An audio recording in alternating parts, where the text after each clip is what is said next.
Hello everyone, welcome back to the Analyst for 23rd November 2024, where we will be discussing 7 most important articles from the Hindu and the Indian Express. In the very first section of our discussion, we'll be starting with the analysis of 2 important articles. In the first article, we'll be talking about the recent improvement in ties between India and China and the future implications of this. In the second analysis article, we'll be looking into the very basic concepts of antimicrobial resistance and the best strategies and the various government schemes and global best practices regarding the same. In the second part of our discussion, we'll be taking up 5 more articles which are highly important for the upcoming prelims 2025 examination. So stay tuned. So welcome to the discussion, students. I hope you all are doing well. So in our very first topic, we'll be talking about India and China and how over a period of time we see that there is a kind of slightly improvement in ties between the two nations. And here the main context is that both of the nations are making conscious efforts to improve their ties that have been strained over a couple of decades. And that is why we have to understand this becomes a very crucial part of our syllabus for our prelims, where we have to discuss about the various current events of national and international importance. Also with reference to GS2, we need to look into India and its neighborhood and the relations which we have with our neighboring countries. Within the same, we understand China is a very important country when we talk about the entire international relation arena. So here, let us get started with the very basics of this discussion. Now, whenever I talk to many of my friends and I ask them what is a relationship status, they most often, many of them tell that it is complicated. And this is the same thing with our two nations, that is India and China. Because we have to understand, while our relationship started with China in the very beginning, it was a rhetoric where we used to hear from everywhere that Hindi Chini bhai bhai, right? But over a period of time, we see many wars, many conflicts, mainly along the borders. Now, can you tell me about the various sections of the borders where we have issues with China? And these areas, mainly along the border areas, make this entire relationships extremely complicated. And also over a period of time, not only along the border aspects that we see, but also economically, also militarily, China is trying to arm itself against India. Not only India, but also in entirety of the world. When we talk about China and its tensions with the Western nations, particularly the US and the Western European nations, we have read about so many news in recent times where China is trying to project its power, right, on all of these particular nations. Apart from this, apart from India and the Western nations, we also see that China is extending its, or say flexing its arm in the South China Sea, right? So we have China on one side who is aggressive, who is, totally seeking power over the entire world by 2050 in the future. So China is trying to dominate with its supply chain, with its, say, electronic vehicles, with its critical minerals, with its so many other aspects. So that is why we have to understand this recent development when India and China are coming close and trying to sort out their issues becomes extremely important for the two nations. But firstly, we have to understand from a point where China was projecting its power internationally to 2024, where China is trying to kind of mend its relationship with one of its major adversaries, that is India. What are the main reasons for that? So we'll be starting with one by one reasons. Firstly, in recent times, we see that China is weakened. Its economy, its country as a whole is weakened due to many reasons. One of the first reason is the COVID-19 pandemic. Now, you know that during the COVID-19 pandemic, almost all of the world was under lockdowns. But it was China who imposed lockdowns so stringently that its industries, that its so many other enterprises domestically, they were facing many strict government regulations in China itself. That is why when the lockdowns were, lifted, and even if one COVID case was detected, right, the entire city or entire village or entire area was again under a lockdown. That is actually known as the zero COVID-19 policy of China. And that is one of the major things that set China back when it comes to say various aspects of industry, consumer demand, and so many other things. That is reflected in the slowdown that just came after the COVID-19 pandemic in China. But we have to understand that this slowdown was seen not only in China but also in rest of the world. We understand due to COVID pandemic, the economy was shut down all across the world. Obviously, it makes a sense that the industries will not be producing anything. Say there will be mass level of unemployment.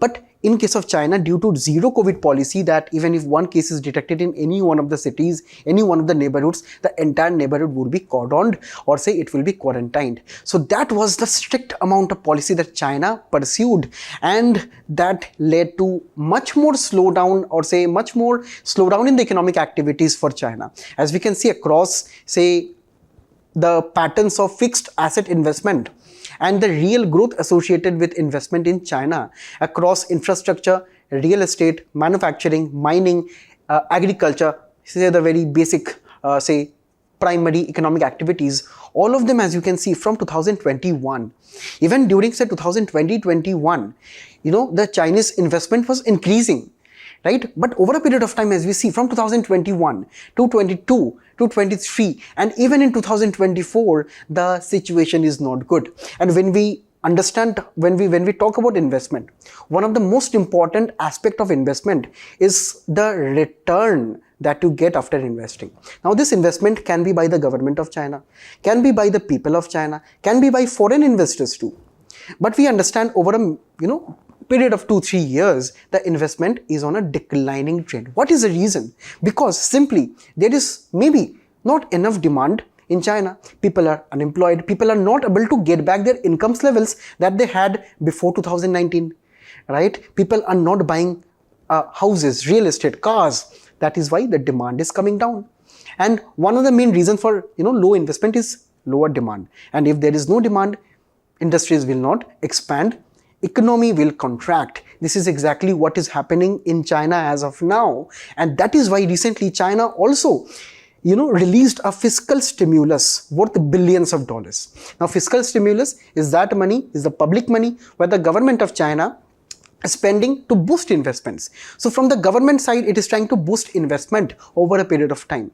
So we'll be seeing what is the, say, future implications of this say fiscal stimulus is for China. But as of now, we see that China is slowing down, and that is why China is cautioned.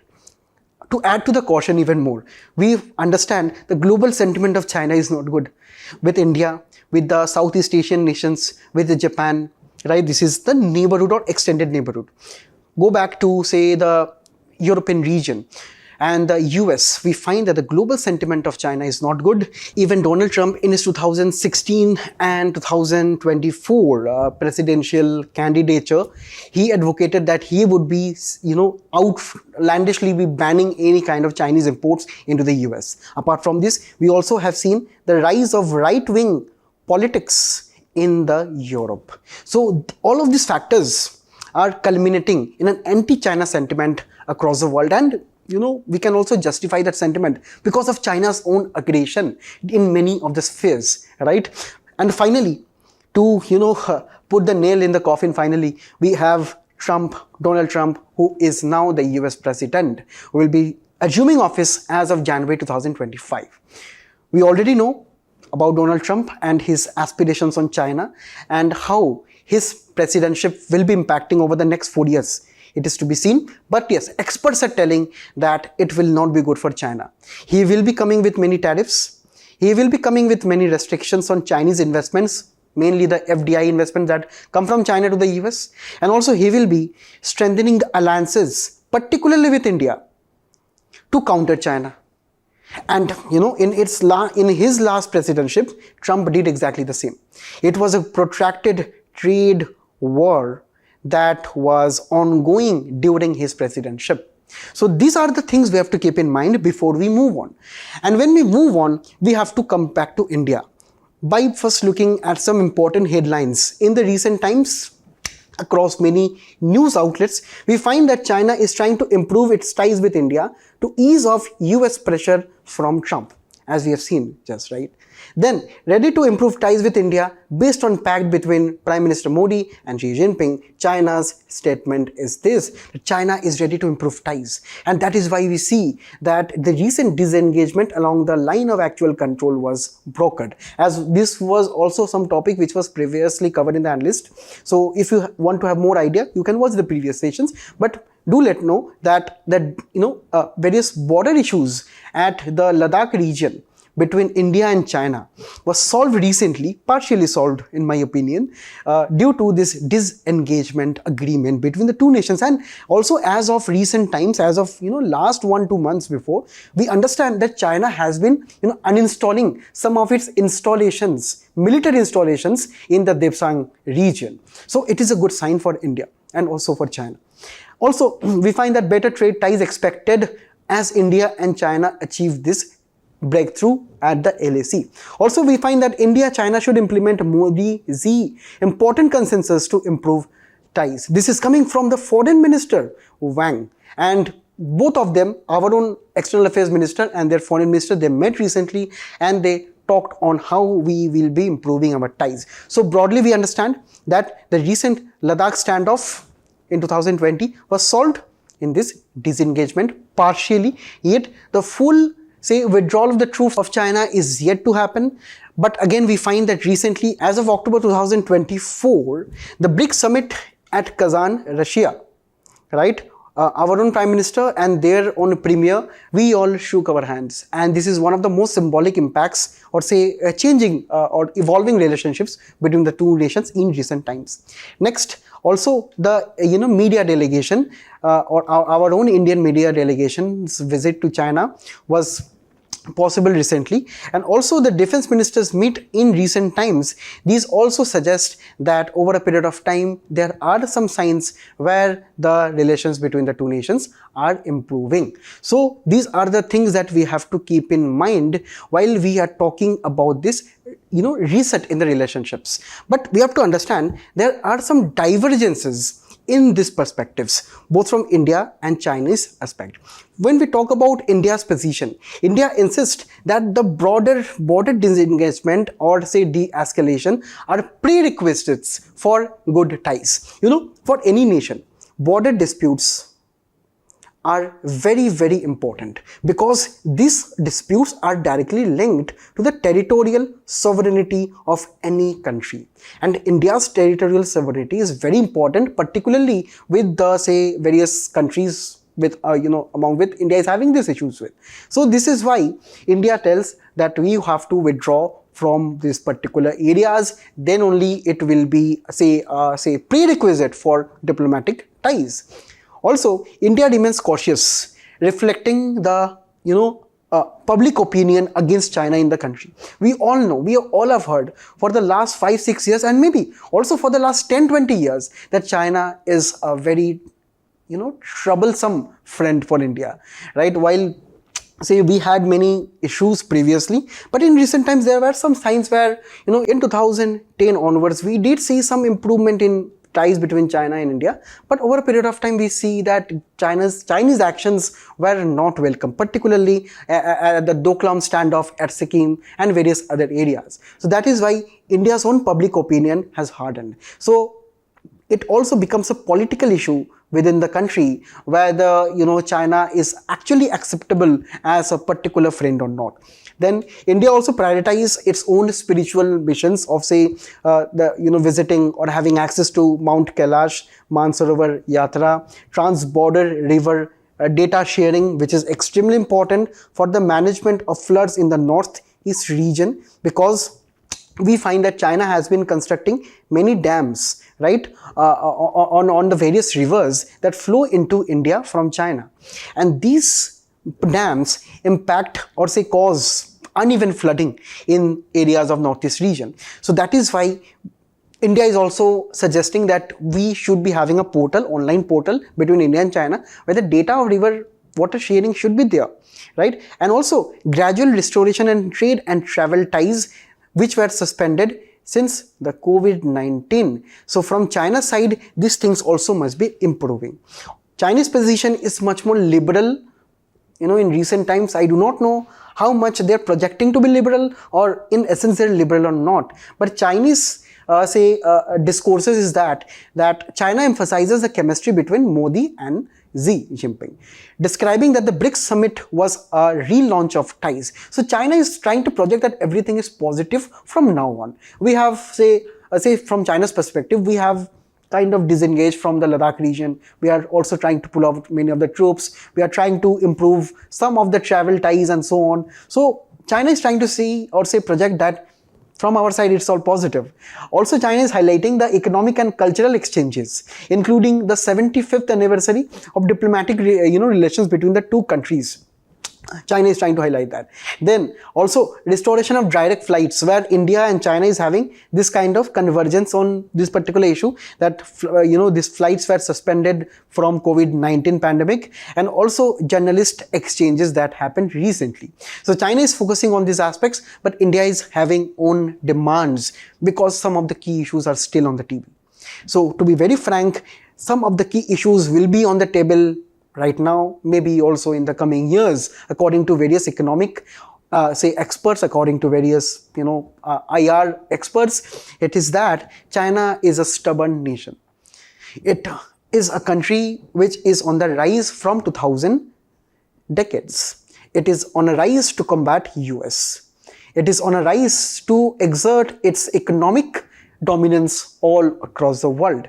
So it is trying to China is trying to transform the entire world into a unipolar world where China will be the main pole, replacing the US. This is the Chinese agenda.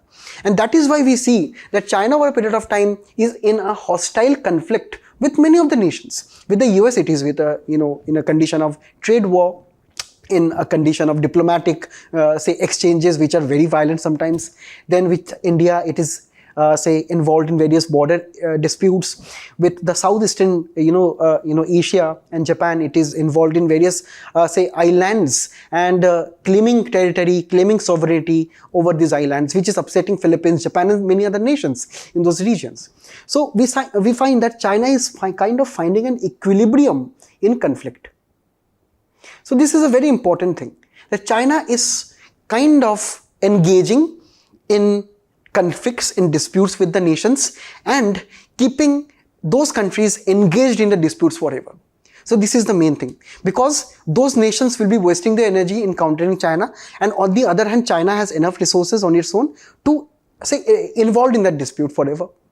And in this particular aspect, it will be China who will be getting the more heft in this region, right? So firstly, we find that with reference to India and China, the border disputes are still there, not only in the Ladakh region, but also in Arunachal Pradesh, where China claims the entire Arunachal Pradesh as a part of its Tibet.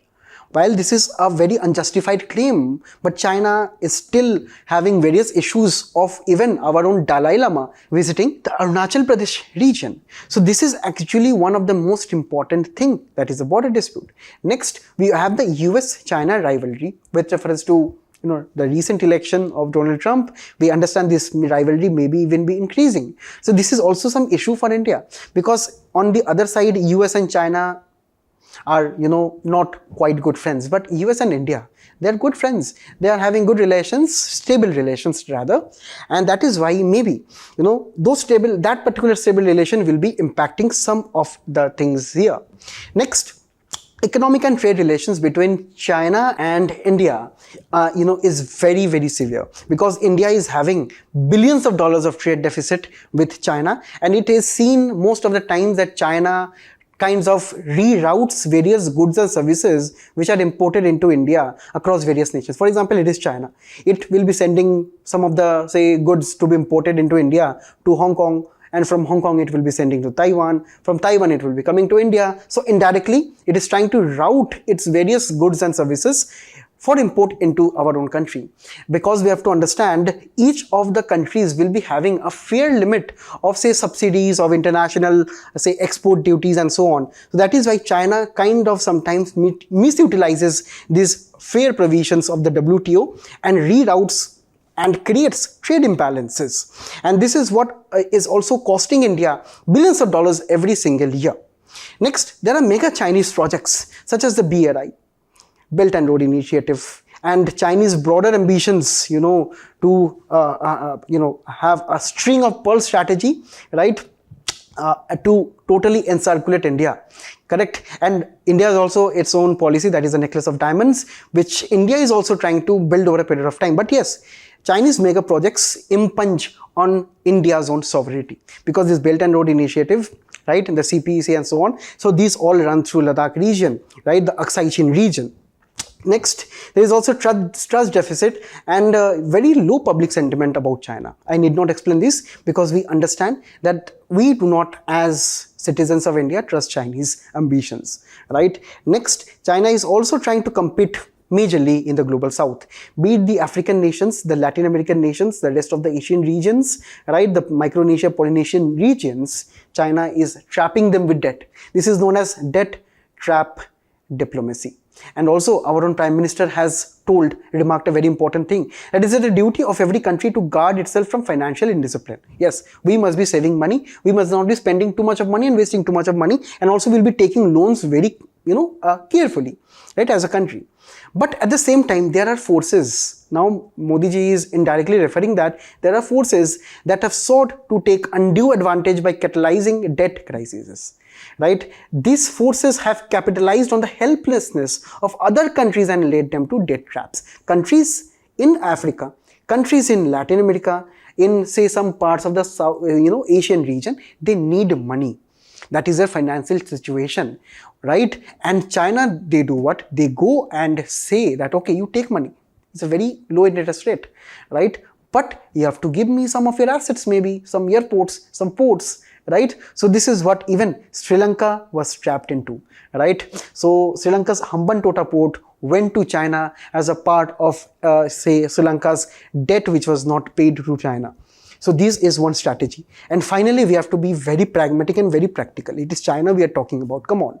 Right? How can we expect China to suddenly improve ties with India? Right? And even, for example, China is trying to improve over a period of time its relations with India. Now, don't think that it is kind of contingent also on the US politics. So maybe when US politics will be much more favorable for China, it will be, or say China will be changing its stance on India. Right? But again, we should not be becoming very negative also. We as a country, as India, must also have, or say also must be striving for better relations with the, say between the two nations. Right? So that is why the path forward must be balanced. Right? Both of the nations must have, say, some areas of, say, cooperation interest, right? So that is why economic growth, climate action, regional stability comes to picture. One example is the basic countries, right? India and China is a part of this basic nation, right? Now we understand Brazil, South Africa, India and China, they form this at COP conferences at UNFCCC, right? Mainly prominently at COP 29, they are fighting for equitable climate actions and finance actions for the global community, mainly for the global south. So this is where we see sometimes cooperation, between India and China. Also at the WTO, we see cooperation between India and China. So we must be building on this cooperation. We have to understand our own shared, issues. Also, on the upcoming diplomatic milestones, it is also said that maybe the Chinese premier will be visiting India in the coming months, or say in the next year, right? Apart from this, we must be meeting these key challenges, solving these key challenges. We must be having sustained border de-escalation, bridging the trust deficit, addressing asymmetric trade ties and mutual security concerns. We have all discussed this in great detail. So these are the way forward for us. Also, we have to understand, according to an opinion in the print, India's national interest demands better China ties. Don't let West influence it. We also have this perspective that West kind of influences it because West has their own interests. So India must be looking at its own interests, national interests, just the way India is engaging with Russia, right? Apart from the West, it does not look into many of the sanctions and all of those things. India must be also doing the same with China, right? Because India has its own, territorial sovereignty, its own aspect of international, relations when it comes to the various other nations, mainly important nations. So in this aspect, This was a long discussion, but very important discussion regarding India and China. You let me know some of your own comments regarding this question in the comment section. That while recent diplomatic engagements suggest a thaw in India-China relations, the path forward is fraught with challenges. So you let me know in the comment section that whether you think this relationship, complex relationship, complicated relationship is looking better in the future or worse in the future. So now we'll be moving on to the next topic. In the next article, we'll be looking into the various concepts of antimicrobial resistance, and this editorial by Kamini Walia is talking about the various strategies India can adopt to improve the condition of AMR and how to combat it over a period of time. So this is very important for our general science aspect of prelims and the GS2 portions where it pertains to the various issues relating to development and management regarding health services in the country. We'll be starting with the very basics of what is antimicrobial resistance. It is, according to WHO, a silent pandemic continuing in the entire world. We have to understand, right, what a pandemic is. We understand that it can be the spread of a virus, a bacteria, or various other microorganisms to a vast majority of people in the entire world who is infected with the virus, and further they infect even more people going forward. So, and also pandemic aspects are that this particular infection spread cannot be easily contained, right? So this is the basic of pandemic. But yeah, when we talk about AMR and the pandemic aspects, firstly we have to understand how this takes place. Now, we understand that our body is home to countless amount of microbes, microorganisms and so on. And most of them are even good for our stomach and various other immunity aspects. We understand that maybe when there is a particular bacteria or other malicious virus or microorganism, they enter our body, they challenge our immunity. Right? And if our immune system is able to overcome them, then we win, we do not get infected, we do not fall ill. But if they do, if they become more powerful, then they infect us, they spread in our body, and they multiply and spread the disease within our body itself, right? This is a basic aspect how diseases occur. Now, when we talk about AMR, what happens is that whenever we are faced with any diseases or illness, we take some medicines. Now these medicines have some properties that will be having an inhibiting feature or restricting feature on the spread of the disease illness in our body, and also will be killing the bacteria or the virus or the other microorganism. This is how medicines work, but not right now. We understand that bacteria and viruses and other microorganisms, they have kind of mutated, they have evolved to combat the traditional medicine system. So when they evolve, our normal medicines, our normal antibiotics will not work anymore, right? That is, the biotic resistance bacteria are now growing and taking over the entire world. We understand that this particular antibiotic resistant bacteria can be present in our body. Now when we cough or sneeze or we discharge of our bodily fluids, this can spread at public places and so on. Now we are not spreading normal bacteria or viruses, we are spreading what? Mutated or evolved viruses which are immune to medicines.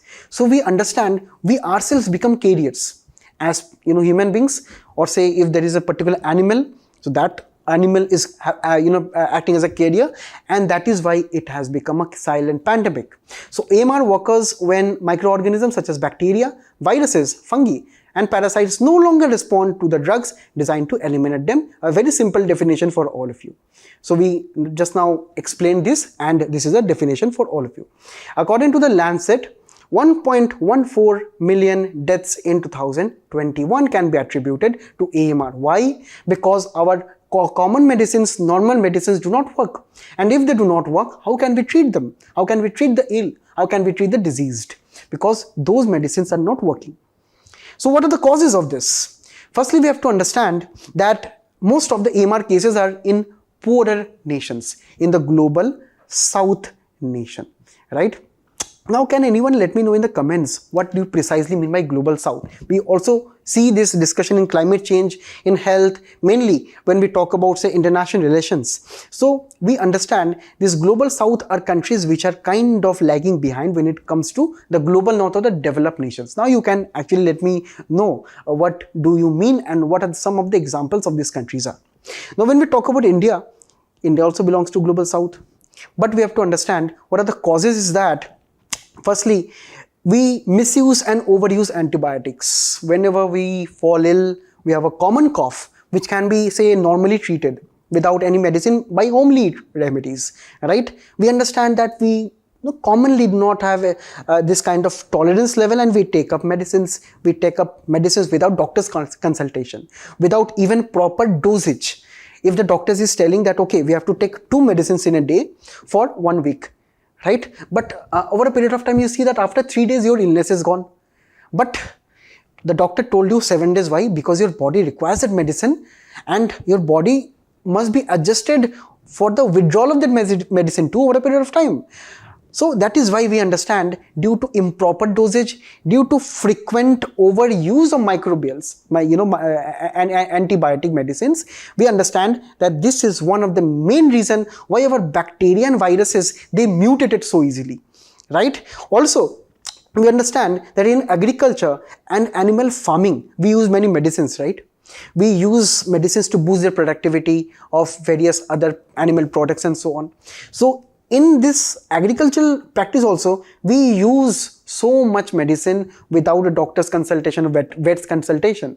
That is also how from animal to animal also this pandemic is spreading. And when we later consume their products in milk, paneer, meat, whatever it is, we find that those resistant bacteria, viruses, they enter our body. And also apart from this, we find that at hospitals and clinics, mainly at the government and primary clinics, we find that there is inadequate hygiene. We understood just now that this is something which can spread from people, correct? Because these are normal bacteria and viruses but are mutated and evolved. And they multiply in unhygienic places where we do not have proper, say, sanitation practices. Also, we understand that the pharmaceutical industry is at a very slow pace when it comes to inventing new medicines or patenting new medicines which are resistant biotics, bacteria and microorganisms. So we find that the speed of research and development is also very low. Sometimes the funding for the same, mainly in South Asian and African nations, are extremely low, right? So these are the main things. And also we understand that in India, antibiotic usage is quite high. As we can see, from this particular diagram from the entire world, we find that India is this region which is falling under, say, 15,000, say, antibiotic consumption in a particular, say, daily dose, particular aspect. So we understand that India consumes antibiotic pills, and as of 2010, a lot, correct? And also, WHO has recently categorized the various priorities on which we have to take actions regarding AMR, right? So we have 3 priorities, that is medium, high and critical, where we have to be very aware of the, say, various antibiotic drugs and medicines which are available to combat this particular pandemic, right? So the WHO has recently asked the entire pharmaceutical industry to increase the efforts to make newer drugs, spend more money in R&D and fight this bacteria and other microorganisms. Now, what AMR means for us, it is kind of very serious, because you have to understand our normal medicines won't work. So definitely in severe diseases such as tuberculosis, right? So people have a higher chances of mortality or death, right? And we have to understand that the economic burden of AMR is also quite high. If your normal, say, cheap medicines or, say, daily medicines do not work, you have to go for expensive medicines, and this will be creating issues for your money or say budget. Next, we also understand that this reduces the success or jeopardizes the success of complex surgeries, cancer treatments, because the same thing that the normal drugs do not work. Also, the impact on agriculture and food security is quite high, because this particular thing AMR is more prevalent in the animal husbandry too, because the diseases spread between them. And finally, it also leads to global health inequity, because we have to understand that the economical cost as of 2050 by AMR will be $100 billion, and it will be the global South nations and mainly the nations from South Asia, or Latin America, African nations, they will be suffering the most out of this particular issue. So that is why the global community did take some response. Firstly, we understand that WHO came up in 2015 a global action plan on AMR, right? So we would not go into too much details of what the plan is, but the plan is actually to ramp up research and development, and help and advise the various national governments to frame guidelines regarding the same, and also have a proper amount of surveillance network. Next, it is also the United Nations resolution on AMR in 2016, where majority of the countries all over the world, they agreed to have a consensus and formally adopt a resolution at the United Nations. Next, the WHO's global antimicrobial resistance and use surveillance system, also known as GLASS, is having a proper architecture or infrastructure of surveillance of the spread of AMR. Right, we have to understand that as of now we have to follow something which we know as One Health concept, because we have many diseases which spread from animals to animals, also between animals and human beings, and vice versa. We also understand that the health aspects, or the various diseases which spread nowadays, can have some origin from the animal regions, or animal husbandry practices, from the forest aspects, right? So these are some of the things where we need to take care of. So we have a term for it, that is a One Health concept. And if we understand, for our consumption, for our contamination, waste products, right, we have the intersection between animal and human life, so the diseases spreading probability is very high. So that is why the AMR surveillance network under GLASS is extremely important. What it looks at various data sources from where we can get some AMR infected patients, so we can get their data, right? So if we get the data, we'll be testing them at laboratories, then we'll be analyzing those data, that what are the composition of those people who are infected with AMR. Are they more common between the older citizens, or they are more prevalent between a particular area or between a particular community? Then finally, we'll be also, based on this data analysis, we'll be generating reports that can be weekly report, monthly report, or annual report, and these reports will be available to the public generally. So this is the GLASS, an initiative of the WHO for global surveillance. And in 2023, the UNGA, United Nations General Assembly, high level meeting on AMR had set a target, that is, it will be trying to reduce, the global community will be trying to reduce human deaths from bacterial AMR by 10% by 2030. So this is what we have to understand as a global community. We are now focused on AMR, which are a kind of evolved forms of bacteria, because this particular thing is very serious issue. Next, we have to look into various Indian efforts, as we have seen from the global efforts. Now, the Indian efforts is that the ICMR is conducting various researches over a period of time and coming with many research papers that look into the aspects of, or the very concepts and recent underpinnings of AMR in the country. Apart from this, we also have the national program on AMR containment as of 2012. So various guidelines, rules and regulations for that. Next, we also have this national action plan on AMR, right? So following the 2012 plan, program, we have this action plan of 2017 that is talking about the same aspects where we have to contain, we have to focus on mainly some of the main diseases such as tuberculosis and how we have to target them. And finally, we have to also look at some of the drugs that can be developed in case the normal drugs fail. Next, we also have this national action plan on AMR based on the One Health approach, mainly after the COVID-19 pandemic, right? Then we also have various surveillance networks across various hospitals, labs and farms where we have to track and analyze the data and report on the same. Next, the antimicrobial consumption monitoring is also this kind of portal where it is a portal where we have the hospitals and clinics where they give their data regarding this particular concept. And finally, we have also some state government initiatives such as this one, which is a particular initiative known as the Operation Amrit by the state government of Kerala, which is having guidelines on how there should be various supplies of drugs, medicines in the state, and where there should be some guidelines for the doctors and the various guidelines for the health operationals. So this is how we can also have these various state government initiatives.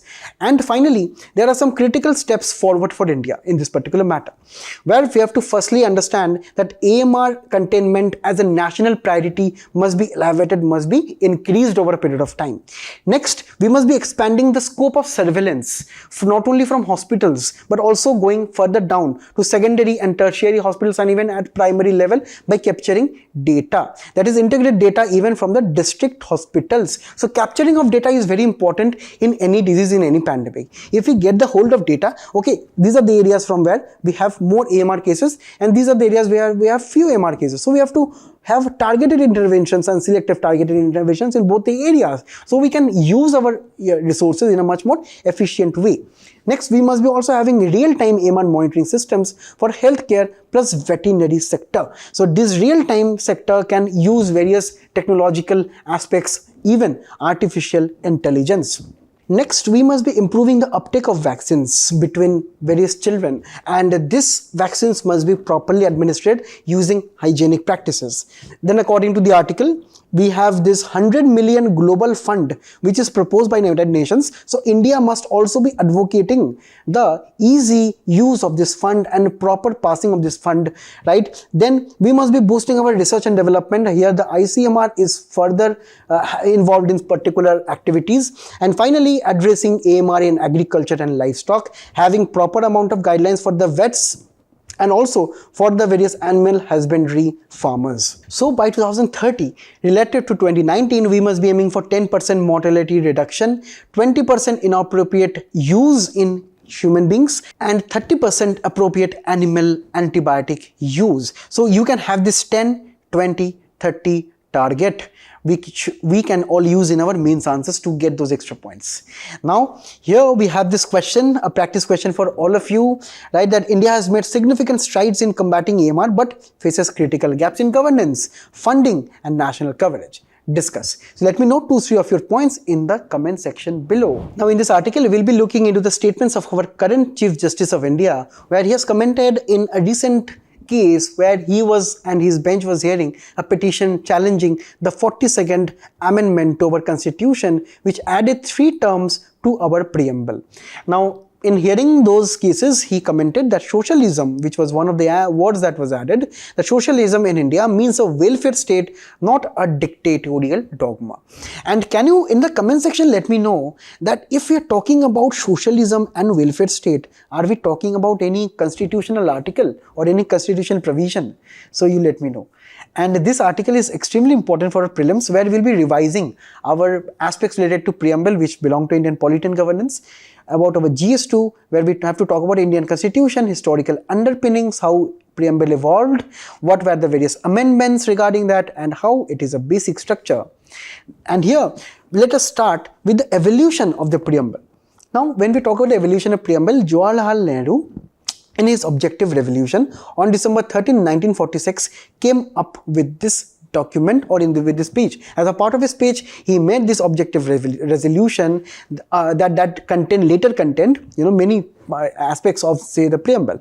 And here, that in this particular, say, objective resolution, this was adopted on January 22, 1947, and within this we have had various words that were later in the preamble, right? So we understand that the preamble is the source of power, because the very starting of the preamble is that we the people, right? That means the power of the government of the day, the power of India is rested in the people, in its people, right? So it is the people who are the supreme say rulers of the country.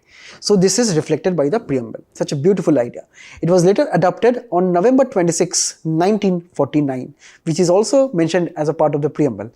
And now we'll be looking at some of the evolution of the interpretations of preamble over the years.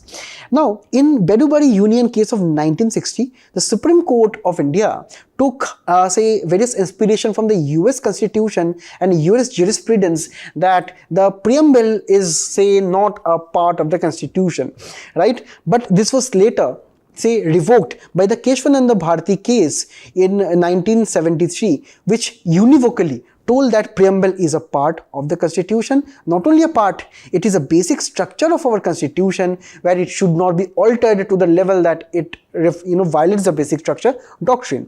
Apart from this, the Supreme Court also clarified that okay, despite being a basic structure, we have to understand that under Article 368, the Parliament of India can amend the Constitution. It's completely fine. And in 42nd Amendment Act 1976, the three words were added, that is the socialist, secular and integrity. So these were added later, and also in the LIC of India case 1995, the Supreme Court also later reiterated the fact that yes, it is the preamble is a part of the Constitution, right? So this particular aspect is still there.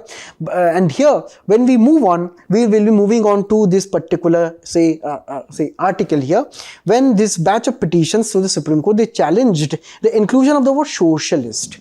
And here we have to understand, we have to take this debate to an economic sphere where we have to look into the economic connotations of the socialist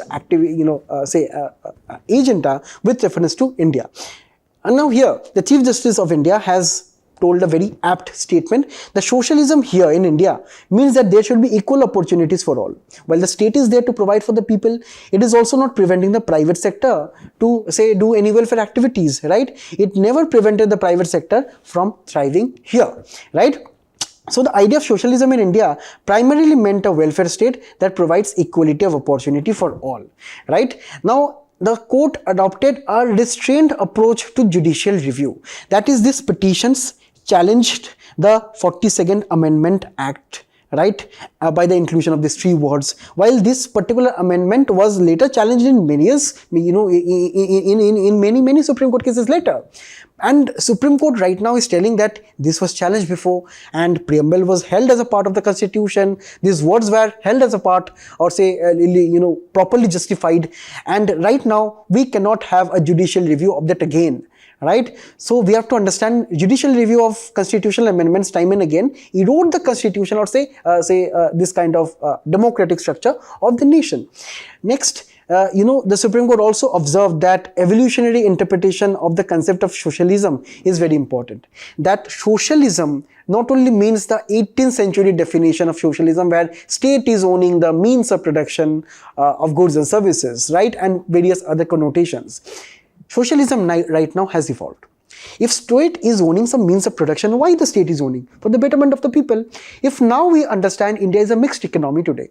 So is India producing its own goods and services? Yes. At various PSUs, we have some state owned production and so on. But majority of the thing is with the private sector, right? So the private sector must also be thriving. If private sector is thriving, we'll be getting more employment, more jobs, social welfare.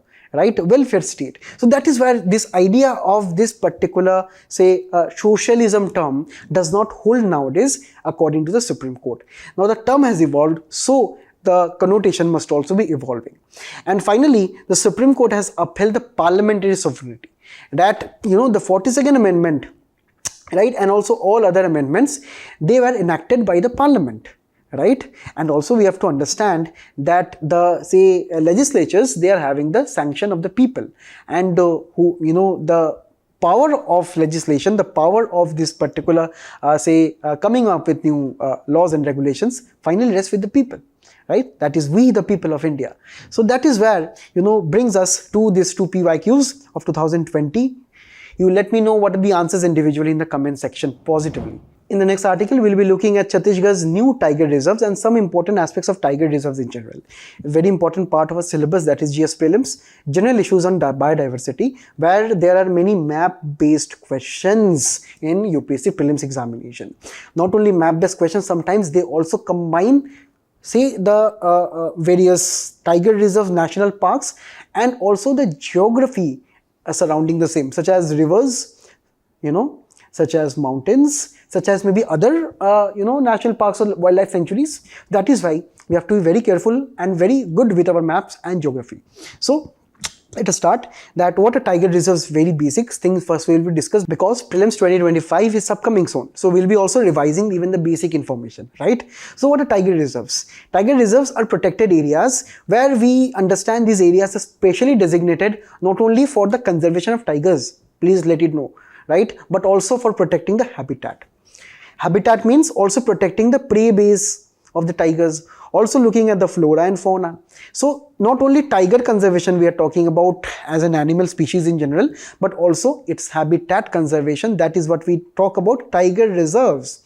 Tiger reserves are generally having various zones, right? If we have the proper boundaries of tiger reserves, we'll be having some zones as known as buffer areas or buffer zones. So these are transition zones where we can find some of the human settlements, villagers and so on, right?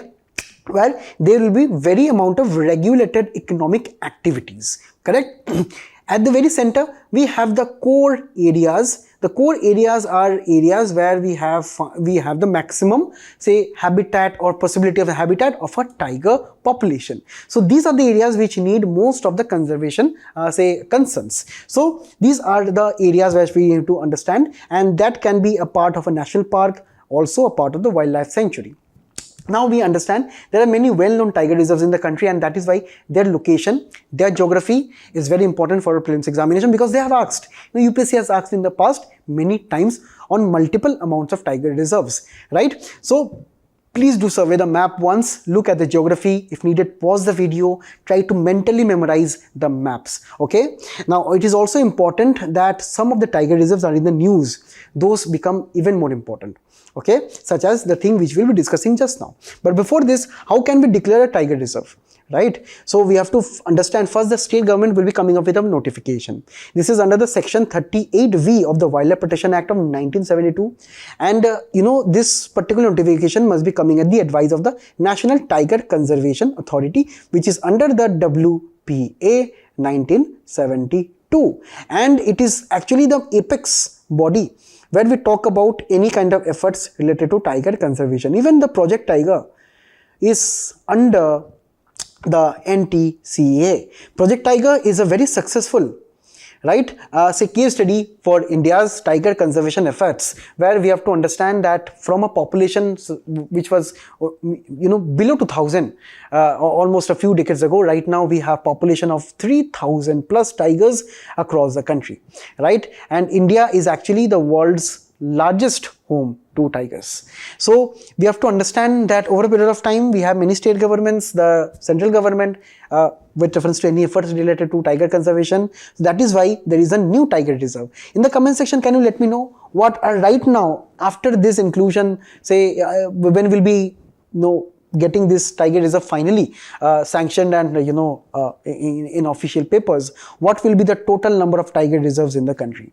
Now when we talk about the new tiger reserve, this has an area of 2829 square kilometers, which is huge, right? Now this is the Guru Ghasidas Tamor Pingla Tiger Reserve, and this will be the third largest tiger reserve in the country, which is quite huge, and we can find this at the periphery, or say that the border between Chhattisgarh, right, and Madhya Pradesh, correct? And also we have to understand that this particular state of Chhattisgarh is having 1, 2 and 3 tiger reserves as of now.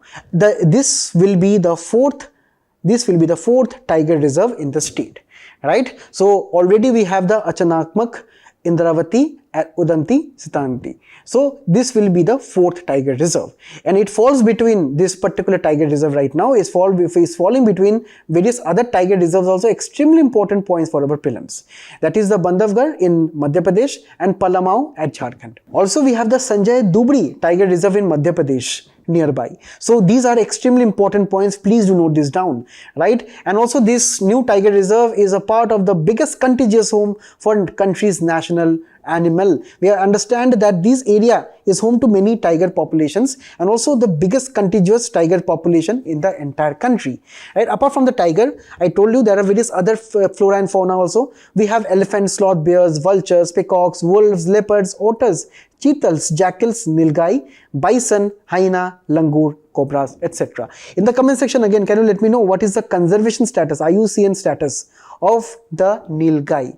And also we understand that this reserve is also rich in flora such as the sal, saja, dadwa and kusum plantations and vegetation. Also in the comment section you let me know again, what do you think if we have the sal tree, what type of vegetation is this forest belonging to? Also it comprises hills, plateaus, valleys and a river system too.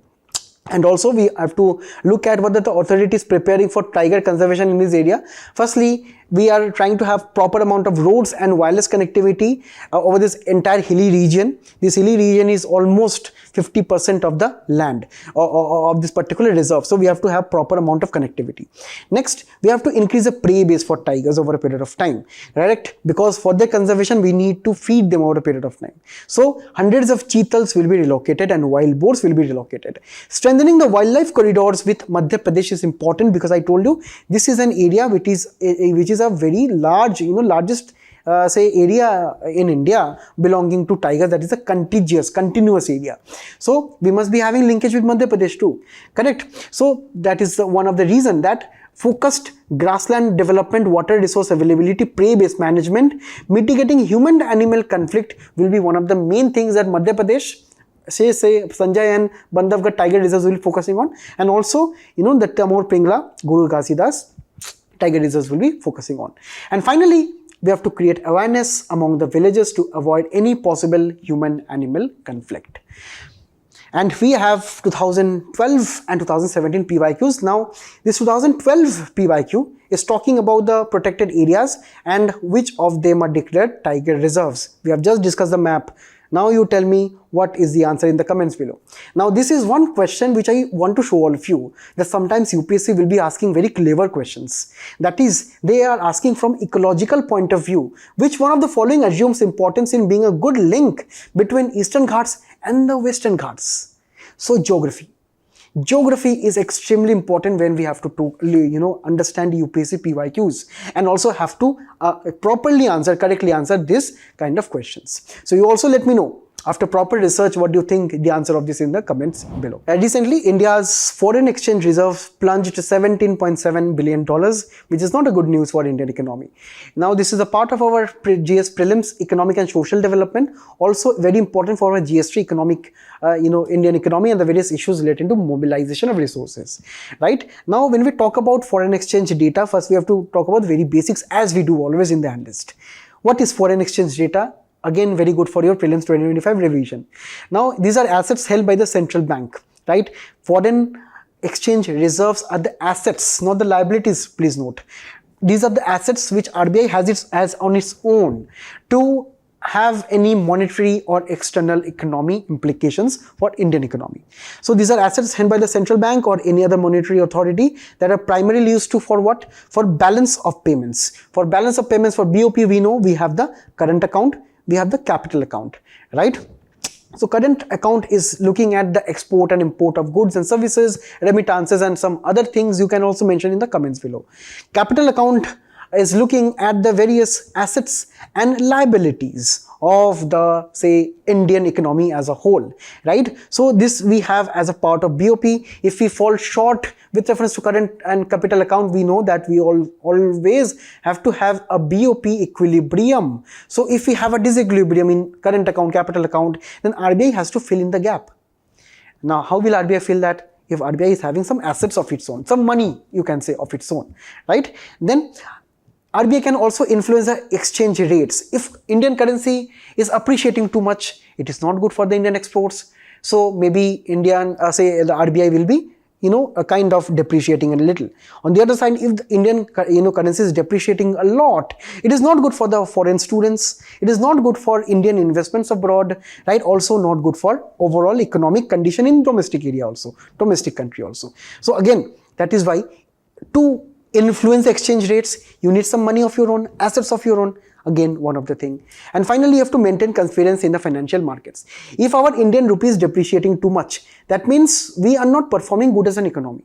Investors, foreign investors from US, UK, they will run away, right? They will be selling their stocks and everything. They will be running away from the country.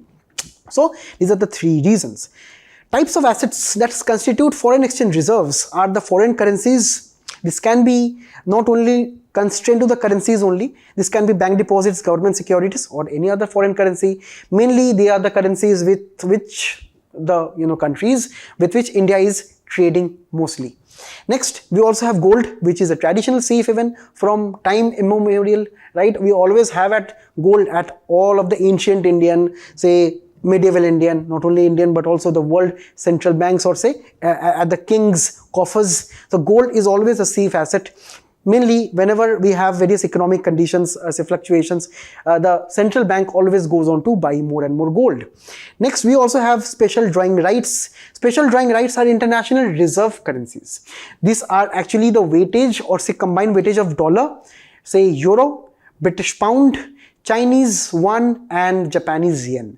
So these are, say, having the basket of currencies reflecting 5 major currencies of the entire world, and this is created by the IMF to supplement the official reserves of the member countries, and these are allocated to the member countries in proportion to the share of those countries in the IMF. So India is a member of the IMF. If India is a member of the IMF, according to the share of the membership, India got the SDR, and SDR India can use in international transaction, okay, and also India can exchange it with some other currencies too. And finally, RBI also has something which we know as reserve transposition. Reserve transposition is the emergency, say, funds that any central bank can use from the IMF without any preconditions, that comes out of its quota, out of the membership of the IMF. Right? So these are the various foreign exchange reserves we have. Now we will be looking into the news. As we see, from around, say, the month of September 2024, right? Say from this time onwards, we see overall decline. So this decline is coming from a high of how much? $704 billion. As of now, we are at how much? At just only say $657 billion. So we understand that almost $50 billion we have lost in 2-3 months. So there must be some reasons, right? So what are the reasons? Firstly, foreign currency assets have decreased. Gold reserves have decreased. SDRs have decreased. Reserve transposition have decreased. All of the reserves, all of the components of, say, this foreign exchange reserves have decreased. That is why we find that the foreign exchange reserves are decreasing at a very faster trend. And what are the impacts of this? There can be currency depreciation, right? Because if the foreign currency assets are decreasing, or say gold is decreasing, or say the forex reserves as a whole is decreasing. So RBI does not have any weapon to combat depreciation, right? So maybe there is a possibility that currency depreciation can become a more serious issue, or say to fight depreciation, we can even lose more forex in the future. Then it can reduce our investors' confidence, because if you are spending gold, if you are spending SDR and other foreign currencies, we understand our own reserves is decreasing, so confidence will be coming down. We will be also having limited import capacity. This will be having impacts on the current account, right? Because if you understand, if you have low cash with the RBI, or low, say, reserve safe money with the RBI, then capacity to import of a country decreases. If India has taken any debt from abroad, paying back that debt will be very difficult over a period of time. But it is not to be worried, because around $650 billion worth of forex is kind of enough, okay? But still again, it is quite low when we compare the high. And also finally, it can downgrade the country's credit rating over a period of time, right? So these are the various possible impacts, not necessary impacts, but possible impacts. Now we have two PYQs from 2014 and 21. You let me know individually what are the answers of this in the comments below. Now recently, Center has deployed 90 more companies of CAPF at Manipur. Very important for prelims current events of national and international importance, and for a GS3 where we have various security forces and agencies and their mandate. So within those agencies we have the Central Armed Police Forces, which are under the Ministry of Home Affairs, and these are the collective name of central police organizations, also known as paramilitary, that belong to the center, right? So they were earlier known as Central Paramilitary Forces. They're responsible for internal and also internal security and guarding borders, and they are usually headed by Indian Police Service IPS officers. So many of our viewers right now, you all are the future heads of the Central Armed Police Forces. Now here there are various agencies. As we see, we can categorize them based on border security forces, special operation forces, and internal security. On the base of the border forces, we have these four forces, right? Firstly, we have the border security force, which is the world's largest border guarding force, right? And they look into the various border aspects between India and Bangladesh, correct? We also have, say, the BSF across, say, India, Pakistan too, correct? Next, we understand that we have the Assam Rifles. Now Assam Rifles is actually marked by yellow here. It is looking into the Myanmar border.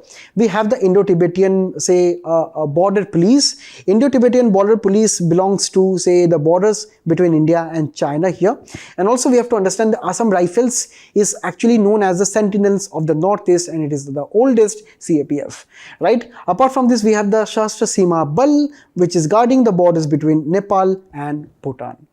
Apart from this, we have the Special Ops, that is the National Security Guard, who are also popularly known as Black Cats, and they were founded after the Operation Blue Star. Can anyone tell me which year it took place in and what it pertained to?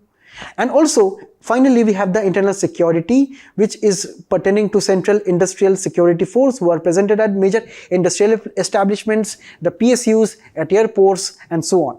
We also have the Central Reserve Police Force, which is divided into, say, Rapid Action Force and also Commando Battalion for Resolute Action. So these are all the important things that you need to know about this particular article. Finally, we'll be concluding our discussion with the IAEA board, right, and the various discussions related to this, which is very important for our GS prelims, current events of national and international importance, and GS2, where we have to look in international institutions, their mandate and structure.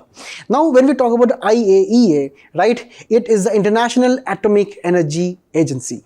Now, this is actually known as Atoms for Peace and Development, an organization that is within the United Nations family here. It is having three thematic priorities, such as peaceful use of nuclear technology, right? It is trying to promote scientific use of nuclear technology, non-proliferation of nuclear weapons, and safety and security of nuclear technology. It is an autonomous body, autonomous organization, which is independent of the United Nations superintendents. It is also having the mandate of world's central intergovernment forum for scientific and technical cooperation in the nuclear field. It reports to the UNGA and the United Nations Security Council, the headquarters of which are at Vienna, Austria, and the members are 178. India is a founding member of IAEA, right? And we have to understand the various functions of IAEA here. So it is to promote the safe and secure and peaceful use of nuclear technology. And it applies various nuclear safeguards so that nuclear weapons should not be spread to rest of the nations by monitoring, inspection, information analysis, and various additional say activities. It is also having this additional protocol, which is having various provisions. As a part of this nuclear safeguard, we have this provision of visiting various nuclear plants at various countries, at various nations. So this is a very important portion of this particular aspect. Now we have to also understand that according to IAEA's additional protocol, the civil nuclear reactors, which are the normal nuclear reactors for power generation, they also come under IAEA's safeguards, right?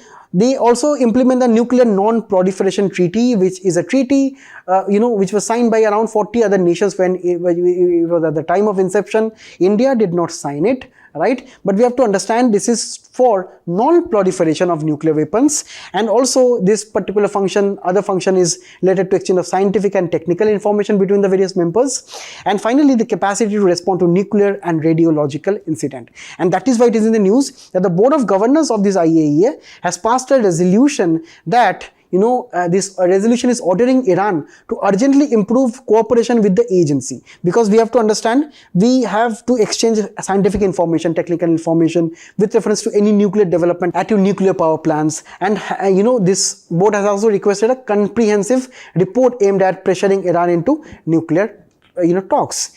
And also we have to understand, this is having an essential and urgent action for Iran to explain why the uranium enrichment is increasing over a period of time, and let the IAEA test the samples of the uranium. Now here we have 2020 PYQs and 2018 here. So please do let me know what is the answer of these two PYQs in the comment section below. So with this, we have come to the end of this discussion today.